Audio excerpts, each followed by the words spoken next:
Hi there guys, welcome to today's video. I would just like to quickly say that if you do enjoy today's content, if you could please consider leaving a like and comment, as well as hitting that subscribe button and clicking that notification bell. It would be hugely appreciated, as it goes a huge way to helping the channel out. You can also follow us on Twitter at The Fight Queen, as well as catch us live on Twitch at twitch.tv/The Fight Queen, Mondays, Wednesdays and Thursdays from 7 PM to 9 PM GMT, and again from 11 PM to 2 AM GMT. Now, with that being said and all out of the way, let's get right into the video.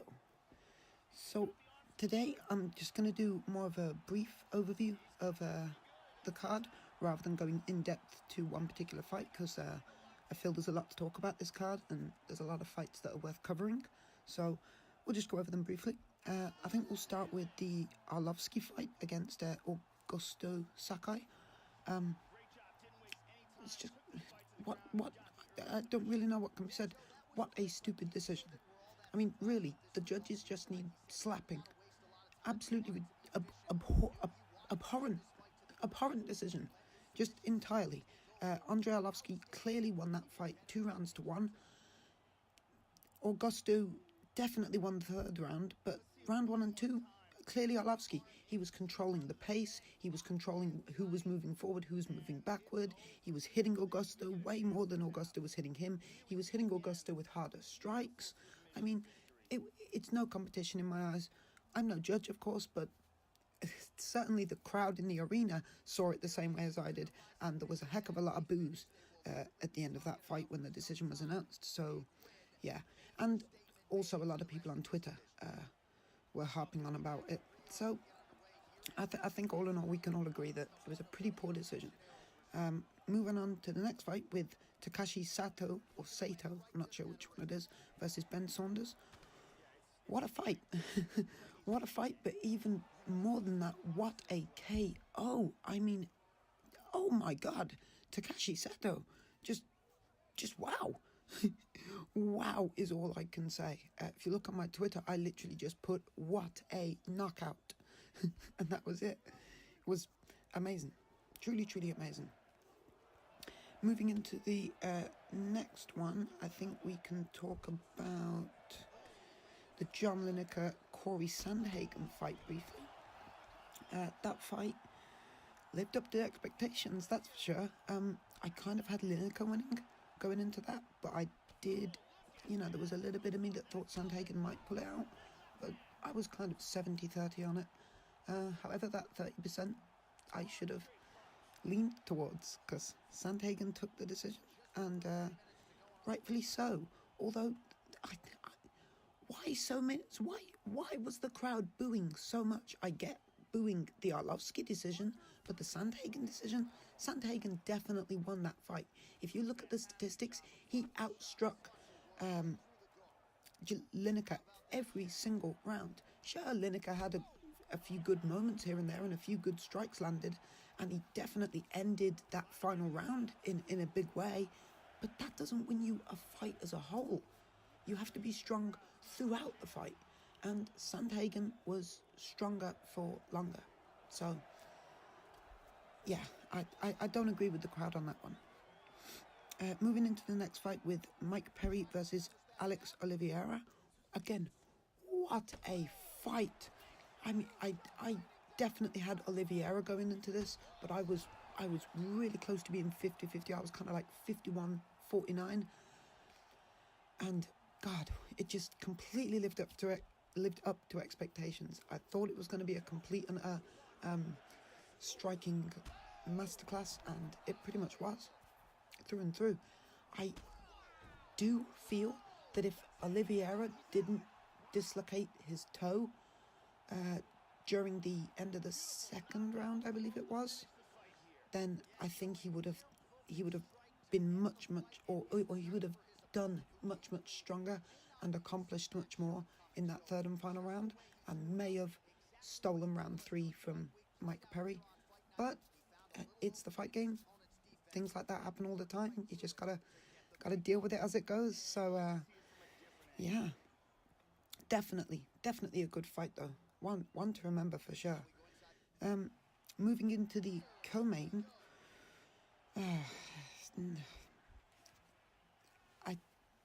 this is where I may talk for a few minutes, because I have a little bit of a rant to make on this. Just because something smells a little fishy to me, and I'm no conspiracy theorist, but it just occurred to me as I was hearing the commentators talk about different things and all this stuff was coming to light. I was like, and it seems weird to me. So for a start, Greg Hardy, as we all know, is a wife-beating piece of shit, right? I don't like to use swear words lightly, but I feel he really truly is one of them, right? Then,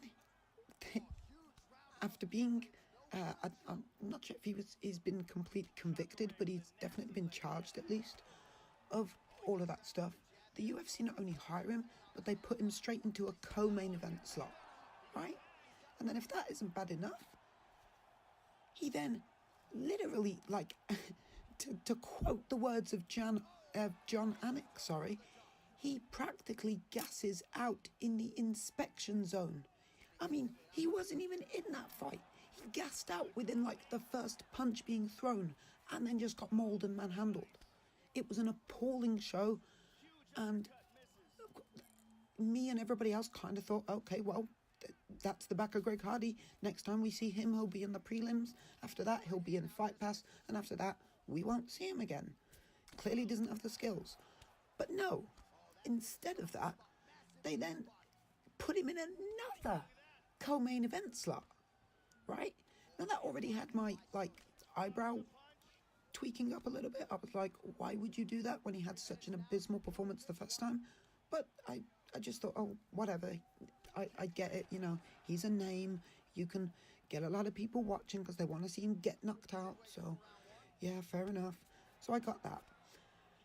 But then it comes out that the opponent they're giving him is a former training partner of his. And from what I have heard, don't quote me on this because obviously it's all just hearsay in terms of training stuff. You can never take this thing with 100% fact unless you see the footage or whatever. But from the hearsay, Greg Hardy almost always got the upper hand in the training room against his opponent. What was the name again? Dmitry Smolyakov. So why in the world would the UFC not only put him in another co-main event slot after such an abysmal first fight, but feed him an opponent who not only does Greg Hardy know, and not only does Smolyakov know, but most likely the UFC also know that Greg Hardy will more than likely beat, with relative ease, having fought him multiple times in training rooms and training centres in the past. I don't get it. And for the first time ever, I really kind of half thought to myself, are they doing what we see in boxing, where they feed shitty guys really, really, even shittier opponents until they finally begin to get good and then they move them up the rankings? Because that's certainly what it looks like from that fight. I just don't, it looks like that to me, at least, because I just don't understand any of the reason as to why you would feed him a guy, because from the moment the fight started, you could tell Smolyakov was so intimidated by Greg Hardy. He had no interest in being in that octagon with him. I mean, the guy clearly knew the power that Hardy possessed and knew that he wasn't going to be able to withstand it. So I just don't know. It perplexes me. But anyway, enough conspiracy talk. It is just that. Nothing more than a conspiracy. So, I'm not holding it against the UFC yet. We'll see who Greg Hardy's next opponent is. If they feed him another jobber, then yeah, questions will definitely be asked. So, anyway, moving on to the main event. And again, boy oh boy did it deliver. Ronaldo Jacare Souza versus Hermansson. And just an amazing fight. Absolutely amazing. First 2 rounds easily went to Hermansson. He put on such a showcase. the amazing striking that he showed in round 1 to drop Jacare was just impeccable. Absolutely impeccable. It was exactly what I tell you guys about all the time when it comes to the gameplay that I show you on UFC, where you plant your feet and fire shorter, sharper, faster strikes than your opponent while they're coming forward and loading up with big, heavy, huge strikes. It works. And we literally saw it in round 1 in that fight, and it was gorgeous. Then moving into round 2, Hermansson just continued to dominate. Jacare almost looked a bit bewildered for those first 2 rounds. He looked a bit like he didn't really know exactly what to do against Hermansson that much. Then moving into round 3, it was almost as if a switch just went ding in Jacare, and he just turned it on. And the whole round, Jacare was just pouring it on. Body shots, headshots, so on and so forth. Very, very, very good display. He showed just how good of a striker he is and just how good of a heart and a chin and just everything else he has when it comes down to it. But then in round 4, he seemed to kind of almost lose it again. It's almost as if he spent everything in that round. And going into round 4, he was a bit lackadaisical and lackluster again, and Hermansson definitely took round 4. Then in round 5,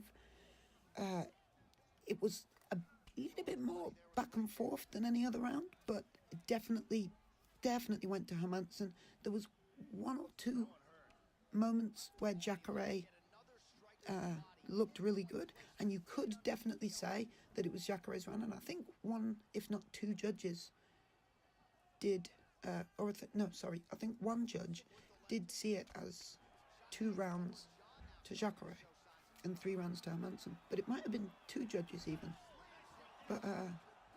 But yeah, so Jacare may well have won that 5th round, but I kind of felt watching it that Hermansson won it. But I'll have to go over it again for sure. But yeah, apart from that, I think we've pretty much covered it.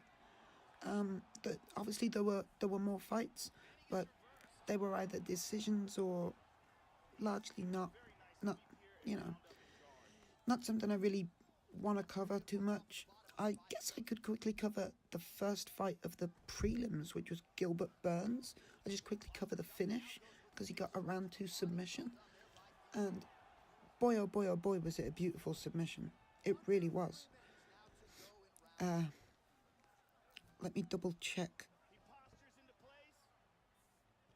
the actual name of it. Oh yes, it was the rear naked choke.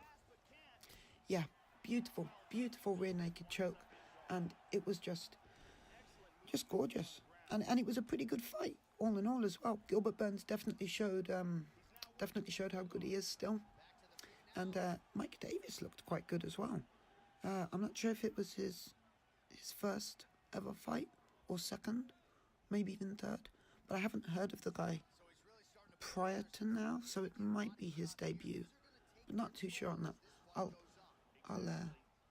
have a check up on that and do a follow-up video tomorrow where I cover the other fights in a little bit more detail, but I didn't want to make this video too long for you guys. So yeah, as I say, we'll leave the rest for tomorrow. But apart from that, I really do hope you guys enjoyed today's video and today's coverage of UFC Fight Night 150. I will obviously be covering next week's event as well as doing some fighter showcases leading up to it. What can I say about next week's event? I don't think there's anyone on the planet that isn't looking forward to that event, especially the main event between Iaquinta and Cerrone. I mean, my God, it's just going to be amazing. Not to mention the fact that my boy Elias Theodorou is coming out against Derek Brunson in the co-main. We got Cub Swanson fighting Shane Burgos. We got Walt Harris going up against Sergey Spivak. The list goes on and on and on. Wonderful card. I cannot wait for it. But suffice to say, I really do hope you guys enjoyed the video. If you did, please leave a like, a comment, hit that subscribe button and that notification bell. Follow us on Twitch, Twitter, both at The Fight Queen. And I I guess I shall see you guys in the next video. Ta-ta.